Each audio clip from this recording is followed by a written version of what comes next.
Right Honourable. As Parliament scrutinises the National Budget Framework Paper for fiscal year 2020-2021, activists under the Civil Society Budget Advocacy Group are worried this year's planning process may be distorted. Government planners have until June this year to finalise a comprehensive 5-year National Development Plan 3.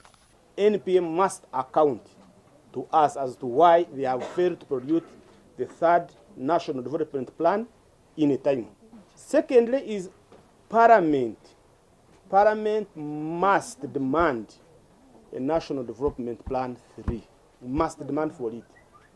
Otherwise, the National Budget Framework paper is not adhering to the law. But there is another worry. This year is an election year, which researchers project will be the most expensive in the country's history. The civil society activists fear the lack of a development plan to guide appropriation of the budget, along with the lack of laws to limit campaign funding, may lead to spending anarchy. The dilemma of planning to spend without having a systematic plan is that we are actually going to divert funds to the major activity, development activity of the year. Ugandans must know that the major development investment activity for 2020-2021 is going to be elections. Agnes Chirabo, the Executive Director, Food Rights Alliance, says in the event NDP3 is not ready in time, a law regulating campaign spending would help. Truth be told, we need money for elections. Actually, I would be very, very happy if we had a vote for it. And we know that this is how much we need.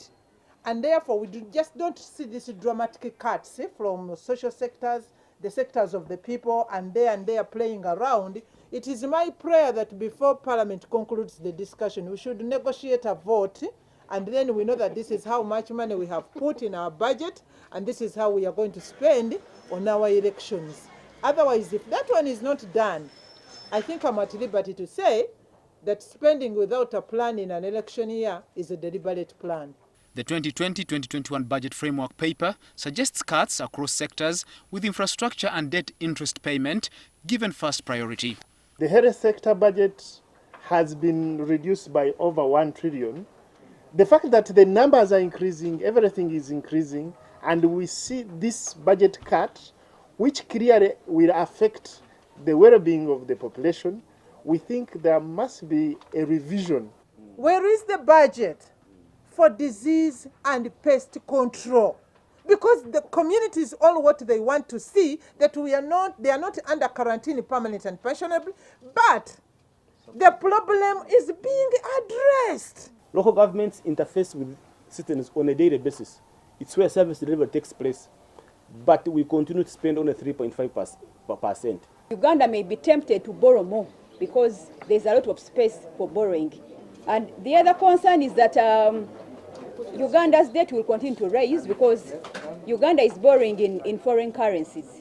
With Uganda Revenue Authority registering a 680 billion shilling shortfall in tax collection last quarter, and the new budget proposing a higher target for the tax collector, this year might be a time for taxpayers to tighten their belts further. Edward Muhumza, NTV.